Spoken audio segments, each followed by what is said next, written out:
Hello अस्सलाम वालेकुम everyone, welcome to my channel the doctors clinic. आप सभी का मेरे चैनल यूट्यूब चैनल में आप सभी का स्वागत है। और आज का जो केस है हमारा वो है इक्लेम्सिया के बारे में। तो उसका मैनेजमेंट कैसे करना है, इसका ट्रीटमेंट कैसे करना है, इसका रिस्क फैक्टर को कैसे ट्रीट करना है, तो ये इन सब चीज़ों के बारे में हम लोग डिटेल में आज के केस में डिस्कस करेंगे। तो वीडियो में बने रहिए और अगर वीडियो अच्छा लगे देखने में और नॉलेजेबल हो तो आप लोग वीडियो को जरूर सब्सक्राइब कीजिए, मेरे चैनल को सब्सक्राइब जरूर कीजिएगा और लाइक जरूर कीजिएगा। Thank you. तो चलिए केस को हम लोग शुरुआत करते हैं। सबसे पहले देखते हैं डेफिनेशन। तो डेफिनेशन में जो एक्लेम्सिया का जो डेफिनेशन है वो हम लोग केस स्टार्ट करेंगे जब हम लोग ट्रीटमेंट के हवाले से जब एक्लेम्सिया को देखेंगे तो उस टाइम हम लोग उसका डेफिनेशन देखेंगे। लेकिन अभी मैं और जो प्रॉब्लम होता है उसको थोड़ा मैं बता देता हूँ। तो सबसे पहले देख लेते हैं gestational hypertension. Pregnancy induced hypertension defined as systolic blood pressure 140 mmHg or diastolic blood pressure 90 mmHg on two separate measurements at least 4 hours apart without proteinuria or and organ dysfunction। तो अगर किसी पेशेंट को अगर आप सोच रहे हैं कि इसको गेस्टेशनल हाइपरटेंशन हो सकता है तो उसमें क्या सिम्टम होना चाहिए। उसमें होना चाहिए कि उसको हाइपरटेंशन हो और जो कि ये सिस्टोलिक ब्लड प्रेशर 140 से ज़्यादा होना चाहिए और जो डायस्टोलिक ब्लड प्रेशर है वो 90 mmHg से ज़्यादा होना चाहिए। और इसको हम लोग 2 बार मेजर करके कंफर्म करेंगे। तो पहले हम लोग को मेजर करना है कि इसका जो ये फर्स्ट टाइम हम लोग चेक करेंगे तो उसमें अगर हम लोग को ये 140 से ऊपर और 90 से ऊपर का ब्लड प्रेशर अगर हम लोग को मिलेगा और उसके बाद हम लोग फिर 4 घंटे बाद फिर एक बार चेक करेंगे। उसके बाद उसमें भी अगर हम लोगों को 140 से ऊपर और 90 mmHg से ऊपर ब्लड बीपी मिलेगा तो हम लोग इसको बोलेंगे गेस्टेशनल हाइपरटेंशन। और इसके साथ में क्या होना चाहिए कि इसको विदाउट प्रोटीन यूरिया और इसके जो यूरिन में प्रोटीन यूरिया नहीं होना चाहिए और ना ही किसी एंड ऑर्गन डैमेज होना चाहिए। जैसे कि मान लो किसी को हेपेटिक फेलियर हो रहा हो या फिर रिनल फेलियर हो रहा हो, ये सब प्रॉब्लम ना हो और ना ही प्रोटीन यूरिया हो। सिर्फ उसका जो बीपी है वो 140 से ऊपर और 90 से ऊपर होना चाहिए। इसको तब हम इसको गेस्टेशनल हाइपरटेंशन बोलेंगे। ठीक है। तो फिर उसके बाद हम लोग देख लेते हैं diagnosed after 20 weeks gestational in patients without a prior history of hypertension does not persist longer than 12 weeks postpartum। तो इसमें क्या होता है गेस्टेशनल हाइपरटेंशन तब हम लोग बोलेंगे जब प्रेगनेंसी का 20 वीक्स हो चुका होगा, उसके बाद किसी को हाइपरटेंशन होगा तो हम लोग बोलेंगे कि इसको गेस्टेशनल हाइपरटेंशन है। और इसमें क्या होना चाहिए कि अगर डिलीवरी हो चुका है तो उसके 3 महीने बाद यानी 12 वीक्स के बाद ये ठीक हो जाएगा। तो ये था हमारा गेस्टेशनल हाइपरटेंशन। और उसके बाद हम लोग देख लेते हैं क्रोनिक हाइपरटेंशन। अगर किसी अगर प्रेगनेंसी के दौरान क्रोनिक हाइपरटेंशन तब हम लोग बोलेंगे जब हाइपरटेंशन डायग्नोज्ड बिफोर प्रेगनेंसी और in the first 20 weeks of pregnancy. तो इसमें क्या होगा कि हमारा गेस्टेशनल में क्या था कि 20 वीक्स के बाद में अगर हाइपरटेंशन है प्रेगनेंसी के दौरान तो उसको हम लोग बोलते हैं गेस्टेशनल। और इसमें क्रोनिक हाइपरटेंशन कब बोलेंगे जब प्रेगनेंसी के 20 वीक से पहले अगर किसी को टेंशन हो रहा है तो उसको हम लोग बोलेंगे chronic hypertension. Hypertension crisis systolic blood pressure 160 mmHg और diastolic blood pressure 110 mmHg that persist for. और उसके बाद फिर हम लोग देख लेते हैं हाइपरटेंसिव क्राइसिस किसे कहते हैं इन प्रेगनेंसी। तो इसमें होना चाहिए कि सिस्टोलिक जो ब्लड प्रेशर है वो 160 mmHg से हाई होना चाहिए और इसका जो डायस्टोलिक ब्लड प्रेशर है वो 110 mmHg होना चाहिए। और ये परसिस्ट मतलब कंटिन्यूअस बना होना चाहिए, कम से कम 15 मिनट तक रहना चाहिए। तो इसको हम लोग बोलेंगे हाइपरटेंसिव क्राइसिस इन प्रेगनेंसी। उसके बाद फिर देख लेते हैं प्री एक्लेम्पसिया क्या होता है। तो pre eclampsia new onset gestational hypertension with proteinuria और एंड ऑर्गन डिस्फंक्शन। तो इसमें क्या होना चाहिए कि प्री एक्लेम्पसिया में गेस्टेशनल हाइपरटेंशन जो होता है जो मैंने पीछे बताया वो होना चाहिए और उसके बाद इसके साथ में एंड ऑर्गन डैमेज अगर किसी पेशेंट को हो रहा है या फिर किसी पेशेंट में प्रोटीन यूरिया हो रहा है गेस्टेशनल हाइपरटेंशन के साथ, तो हम लोग इसको बोलेंगे प्री एक्लेम्पसिया। ठीक है, तो फिर आगे बढ़ते हैं। उसके बाद हम लोग देख लेते हैं हमारा जो आज का केस है एक्लेम्पसिया, उसका डेफिनेशन के बारे में। तो occurrence of new onset hypertension, protein urea or end organ dysfunction at 20 weeks gestation is suggestive of gestational trophoblastic disease. Eclampsia, new onset seizures, tonic-clonic focal or multifocal in the absence of other causes. A convulsive manifestation of hypertensive pregnancy disorder.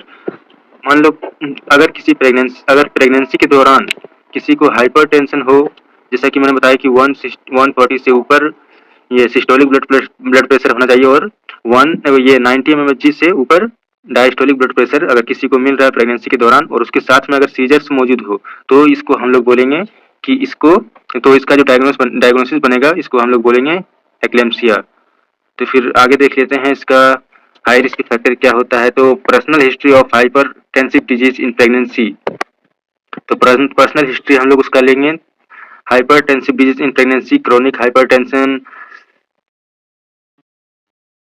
अगर किसी को पहले भी कोई female अगर pregnancy के दौरान अगर उसको हाइपरटेंशन हो चुका था, तो इस प्रेगनेंसी में भी ये चांस रहेगा कि उसको हाइपरटेंसिव ये प्रेगनेंसी में इसको ये एक्लेम्पसिया होने का चांसेस ज्यादा रहेगा। उसके बाद क्रोनिक हाइपरटेंशन, अगर क्रोनिक हाइपरटेंशन इन प्रेगनेंसी, अगर पहले भी क्रोनिक हाइपरटेंशन जिसका डेफिनेशन मैंने बताया आपको पहले, और अगर ये भी अगर किसी पर्सन को पहले प्रेगनेंसी में अगर ये भी हो चुका होगा, तो इस वाले प्रेगनेंसी केस में भी इसको दोबारा होने का चांसेस ज्यादा रहेगा। इसके बाद फिर क्रोनिक किडनी डिजीज और ऑटो इम्यून डिजीज, उसके बाद डायबिटीज मिलिटस, ये सब अगर पहले हो चुका होगा अगर प्रेगनेंसी के दौरान, तो फिर इस वाले प्रेगनेंसी में भी होने का हाई रिस्क रहेगा। तो ये हमारा था हाई रिस्क फैक्टर। उसके बाद फिर देख लेते हैं हम लोग मॉडरेट रिस्क फैक्टर। तो उसमें हम लोगों ने देखा कि हाई रिस्क फैक्टर था, और इसमें हम लोग देख लेंगे मॉडरेट रिस्क फैक्टर के बारे में। तो इसमें हम लोग first pregnancy, maternal age 40 years, तो अगर कोई ज्यादा उम्र का लेडीज है तो उसको इस प्रेगनेंसी के दौरान उसको ये एक्लेम्पसिया होने का चांसेस ज्यादा रहेगा। उसके बाद उसका अगर कोई फीमेल ओबीज फीमेल है तो उसको भी चांसेस ज्यादा रहेगा, उसका मॉडरेट रहेगा। उसके बाद family history of pre eclampsia multifetal, ये फैमिली हिस्ट्री में अगर किसी को प्री एक्लेम्पसिया अगर पहले रहा होगा, तो इस वाले प्रेगनेंसी में भी एक्लेम्पसिया होने का चांसेस ज्यादा रहेगा। उसके बाद मल्टी फीटल गेस्टेशन, उसके बाद pregnancy interval less than 10 year, 10 मतलब बहुत साल बाद अगर प्रेग्नेंट हो रहा है, तो इसमें भी ये भी एक मॉडरेट रिस्क फैक्टर है एक्लेम्पसिया होने का। उसके बाद फिर हम लोग आगे बढ़ते हैं weak trophoblast differentiation during the process of endothelial invasion.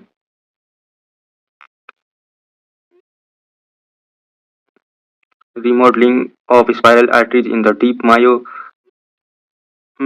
tissues, placental hyperperfusion and ischemia of inflammatory veins with placenta, release of cytosine factors disrupting the balance of angiogenic factors, systemic endothelial dysfunction, systemic hypertension। तो ये हमारा था। तो eclampsia होने का जो ये किस वजह से होता है, ये अभी तक कोई इसका जो प्रूफ नहीं है, अभी कंफर्म प्रूफ नहीं है। तो ये सब जो हमारा था, ये एक्लेम्पसिया सिस्टमिक, ये जो प्रेगनेंसी के दौरान जो हाइपरटेंशन होता है जिसे हम लोग एक्लेम्पसिया बोलते हैं, तो इन सब कारणों इन सब चीजों को ये सब चीज होता है एक्लेम्पसिया में, लेकिन ये अभी कंफर्म अभी तक हुआ नहीं है, इसलिए हम लोग इसको अभी छोड़ देते हैं। नॉलेज के लिए बस आपको मैंने बता दिया। उसके बाद फिर हम लोग केस को आगे बढ़ाते हैं।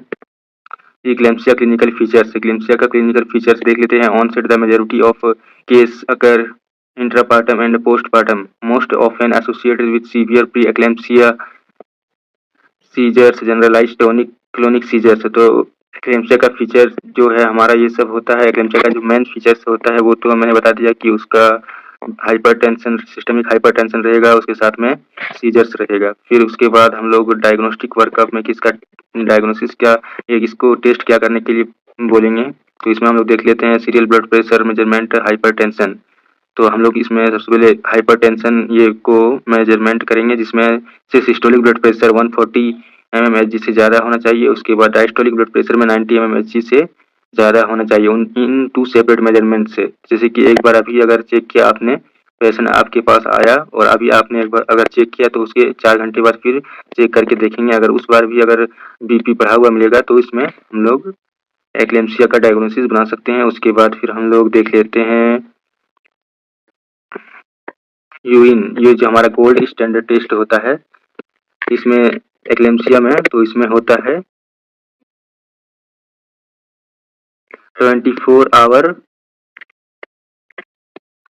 Urine collection. तो इसमें हम लोगों को 24 आवर तक यूरिन कलेक्ट करके इसमें हम लोगों को इसमें चेक करना है प्रोटीन यूरिया। इसमें 24 आवर में 300 मिलीग्राम अगर प्रोटीन यूरिन में प्रोटीन अगर निकल रहा है तो इसमें हम लोग इसका जो केस बनेगा वो हमारा बनेगा प्री एक्लेम्सिया का। और उसके बाद फिर प्रोटीन क्रिएटिनिन रेशियो, उसके बाद दूसरा जो टेस्ट है हमारा वो है प्रोटीन क्रिएटिनिन रेशियो, जो कि 0.3 यूनिट से होना चाहिए यूरिन में। उसके बाद डीप स्टिक में 2+ प्रोटीन 2+ पॉजिटिव होना चाहिए, तब हम लोग इसको प्री एक्लेम्सिया का केस बनाएंगे। क्योंकि हमारा एक्लेम्सिया का केस तो सिर्फ 2 ही फीचर से हम लोगों को पता चल जाएगा कि ये एक्लेम्सिया है।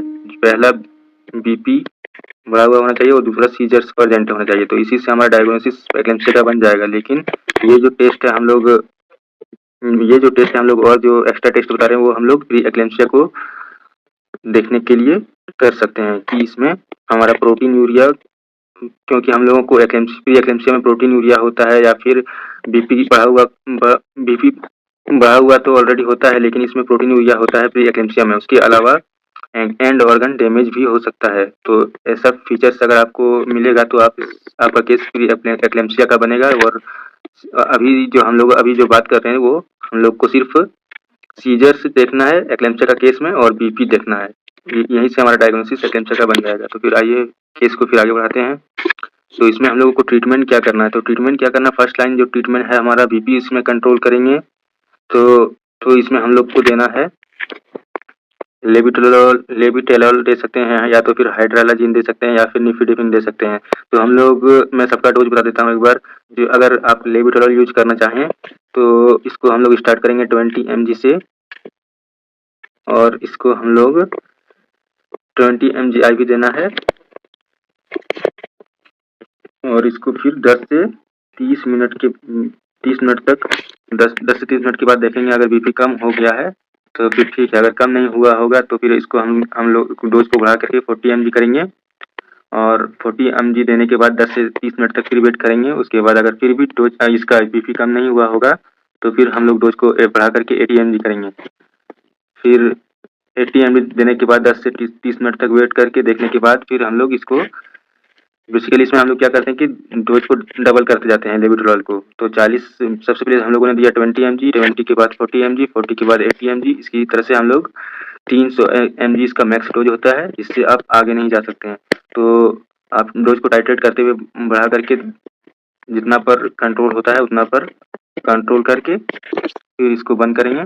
और अगर आप इसको नहीं देना चाहते हैं तो आप हाइड्रालाजिन को आप यूज कर सकते हैं 5 mg, इसको भी देना है 5 mg। और इसको भी देके 10 से 30 मिनट तक वेट करेंगे। अगर बीपी कम हो गया तो ठीक है, अगर नहीं हुआ होगा तो इसको फिर डोज को बढ़ा के 10 mg करेंगे। फिर 10 से 30 मिनट तक वेट करेंगे। फिर उसके बाद इससे भी अगर कम नहीं हुआ तो फिर इसको 15 mg करेंगे।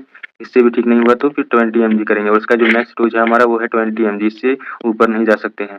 और ये अमूमन 5 से 10 mg में ही ठीक हो जाता है, लेकिन मैंने सिर्फ नॉलेज के लिए आपको बता दिया। इसके बाद फिर हम लोग इसमें जो सबसे अच्छी जो दवाई काम करती है वो है हमारा निफिडिपिन। तो निफिडिपिन को अभी आप यूज करके बीपी को कम कर सकते हैं तुरंत। उसके बाद इसका जो लेविटेलॉल का जो ये कॉन्ट्रा इंडिकेशन होता है वो होता है अस्थमा में और COPD में। अगर कोई पेशेंट आपका प्रेगनेंसी के दौरान अस्थमेटिक मिले या COPD का मिले तो हम लोग उसमें लेविटेलॉल यूज नहीं करेंगे। और दूसरा जो हमारा है हाइड्राजीन का जो कॉन्ट्रा इंडिकेशन होता है वो हमारा होता है, हाइड्राजीन का जो कॉन्ट्रा इंडिकेशन होता है तो इसमें बहुत कॉमन होता है कि इसमें रैशेस आपको देखने को मिल सकता है। और इसमें ये मायोकार्डियल इन्फेक्शन होने का चांसेस इसमें ज़्यादा रहेगा। अगर कोई हार्ट का पेशेंट है तो इसमें हम लोग हाइड्रोलाजिन को अवॉइड करेंगे। तो ठीक है, इतना आप लोगों को समझ में आया हुआ होगा और उसके बाद फिर आगे आगे देख लेते हैं treat eclamptic seizures initiate airway management. और इसमें हम लोग फिर ये ऑक्सीजन सैचुरेशन देखेंगे पेशेंट का, और इसका अगर वो कम होगा तो फिर हम लोग ये ऑक्सीजन को मैनेज करेंगे। उसके बाद फिर हम लोग administer supplemental oxygen place patient in the left lateral decubitus position, और पेशेंट को हम लोग लेटरल डिक्यूबाइटस पोजीशन में लेटा देंगे। उसके बाद फिर प्रिवेंट प्लेसेंटल हाइपो, इससे क्या होगा कि इससे एमआई होने का खतरा भी कम हो जाएगा। और दूसरा जो है हमारा खतरा वो है एस्पिरेशन। तो इस अगर किसी पेशेंट ये ब्रोंकियल कॉन्स्ट्रिक्शन किसी पेशेंट में हो रहा है तो इस पोजीशन में लेटा देंगे तो फिर उसका खतरा भी कम हो जाएगा। उसके बाद फिर हम लोग देख रहे हैं ट्रीटमेंट जो सीजर्स का है, तो सीजर्स का ट्रीटमेंट हम लोगों को क्या करना चाहिए वो देख लेते हैं। इसमें देंगे हम लोग एंटी कन्वल्सिव मेडिसिन, तो इसमें हम लोग यूज करेंगे मैग्नीशियम सल्फेट को। तो मैग्नीशियम सल्फेट को हम लोग को इसमें देना है 4 ग्राम से लेकर 5 ग्राम तक लोडिंग डोज में, और इसको देना है हम लोग, और आईवी देना है इसको।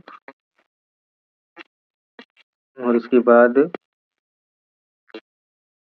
लोडिंग डोज में देना है हम लोगों को इसको आईवी 4 से लेकर 5 ग्राम। तो एक 2 एम्पूल में होता है हमारा 1 ग्राम, तो इसी को हम लोग 2-2 एम्पूल करके,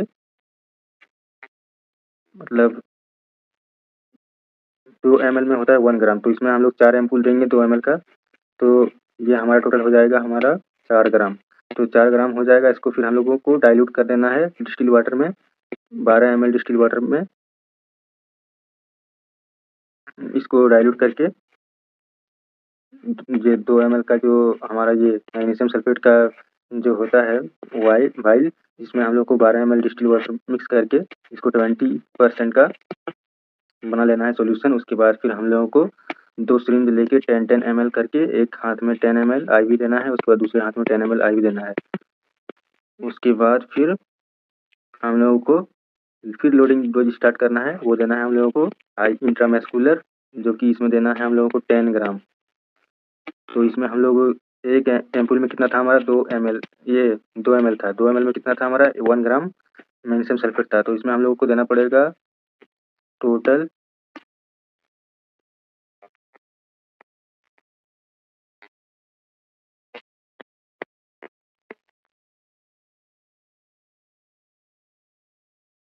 हम लोगों को देना है 10 एम्पूल। 10 एम्पूल में हमारा होगा 20 ml, जो सॉल्यूशन होगा वो हमारा होगा मेडिसिन, वो 20 ml होगा। उसके बाद फिर हम लोगों को 20 ml को 70 ml में हमारा जो मैग्नीशियम सल्फेट वो होगा वो हमारा होगा 10 ग्राम। तो इसको 20 ml को फिर हम लोग डिवाइड कर देंगे 10 ml का सिरिंज में, 10 ml का सिरिंज में, फिर इसको एक कमर में लगाएंगे 10 ml, एक कमर में लगाएंगे 10 ml। इस तरह से लोडिंग डोज को हम लोगों को देना है। उसके बाद फिर हम लोग स्टार्ट करेंगे मेंटेनेंस डोज, जो कि हमारा होगा 1 ग्राम पर आवर, 1 ग्राम देना है पर आवर इंट्रावेनसली, वो भी इन्फ्यूजन के साथ। आप 50 ml का इन्फ्यूजन लगा सकते हैं, 50 ml का इन्फ्यूजन 1 घंटे में लगा सकते हैं। इस तरह से देना है 24 घंटे में 24 ग्राम देना है टोटल। 1 ग्राम 1 घंटे में 1 ग्राम करके 24 आवर तक आपको यूज़ करना है। इससे क्या होगा कि आपको जो सीजर्स है वो आपका दोबारा नहीं आएगा। ये था हमारा। और इसको जब हम लोग स्टार्ट करेंगे मेंटेनेंस डोज को, तो फिर हम लोग को मैग्नीशियम सल्फेट का जो लेवल है ब्लड में उसको जरूर चेक कर लेना है। इसका जो ये नॉर्मल लेवल होता है वो 4.8 से 4.4 से लेकर 8.8 mg/dl होता है। तो इस लेवल के ऊपर नहीं जाना चाहिए। अगर इस लेवल के ऊपर गया तो एक्स्ट्रा सिम्टम आपको दिखेगा और इससे फिर जो एमआई होने का खतरा बढ़ जाएगा। इसलिए इस डोज के अंदर भी में ही रखते हुए हम लोगों को पेशेंट को ट्रीट करना है, एपिलेप्टिक पेशेंट को, सीजर वाले पेशेंट को। ठीक है, तो फिर इसके बाद हम लोग ये दवाई अगर आप यूज़ ना करना चाहें तो दूसरा दवाई भी यूज़ कर सकते हैं, जैसे कि हमारा फिनाइटोइन है ये दवाई को भी आप यूज कर सकते हैं एज ए सीरियस मेडिसिन। वो हमारा क्या होता है, सेकेंड लाइन ड्रग होता है। और आपको जो मैंने बताया ट्रीटमेंट, वो हमारा था फर्स्ट लाइन ड्रग, जिसमें आता है हमारा मैग्नीशियम सल्फेट। तो तो आज का जो केस था वो यहीं पर था। इसके बाद हम लोगों ने प्रोफाइल एक्सिस करना है, जैसे कि अगर किसी पेशेंट को अगर रिस्क फैक्टर मौजूद है, जिसकी पेशेंट आया वो बता रहा है कि रिस्क फैक्टर जैसे जो मैंने पहले बताया वो सब, अगर किसी पेशेंट में एक से ज़्यादा मौजूद है, एक से ज़्यादा यानी कि किसी पेशेंट में दो रिस्क फैक्टर मौजूद है, तो फिर हम लोग को लो डोज एस्पिरिन यूज करना है, जो कि 81 mg का हम लोगों को यूज करना है। और ये यूज करना कितने दिनों तक ये यूज करना है हम लोगों को, ये जो हमारा ये 12 प्रेगनेंसी से 12 वीक्स में स्टार्ट कर देना है। उसके बाद फिर इसको यूज करना है जब डिलीवरी हो जाने के बाद तक हम लोगों को ये यूज करना है एस्पिरिन, लो डोज एस्पिरिन को। उसके बाद अगर 2 से 3 सिम्टम आपको रिस्क फैक्टर के मिल रहा हो, तो फिर इसमें भी हम लोगों को लो डोज एस्पिरिन 81 mg का स्टार्ट करना है, जो कि 12 से 20 ये 12 से 20 वीक्स में आप स्टार्ट कर सकते हैं। और इसको आपको चलाना होगा, कंटिन्यू करना होगा जब तक डिलीवरी ना हो जाए। तो डिलीवरी के बाद तक आपको लो डोज एस्पिरिन रखना पड़ेगा। अगर किसी पेशेंट में ये दो रिस्क फैक्टर मिलते हैं या फिर 3 रिस्क फैक्टर मिलते हैं तब। तो ये था हमारा प्रोफाइल एक्सिस। और वो जो मैं पीछे बताया था वो था हमारा ट्रीटमेंट। और इसके बाद वो ये वाले ट्रीटमेंट करने के बाद फिर आपको क्या करना पड़ेगा कि तुरंत डिलीवरी करने के लिए भेज देना है। अगर आप उस टाइम अगर डिलीवरी फिर नहीं करवाएंगे तो ना बेबी बचेगा और ना ही मदर बचेगा। इसलिए फिर ये सब ये हमारा जो अगर बीपी नॉर्मल हो गया, ये सब दवाई देके और सीजर कंट्रोल हो गया, तो फिर इसके बाद हम लोगों को स्टार्ट कर देना है, डिलीवरी करवा देना है। तो आज का जो केस था हमारा था वो था एक्लेम्पसिया के बारे में। तो इसमें मैं उम्मीद करता हूँ आप लोगों को पसंद आया होगा। अगर पसंद आया है तो आप लोग मेरे चैनल को सब्सक्राइब जरूर कीजिए और वीडियो को लाइक जरूर कीजिएगा। Thank you so much.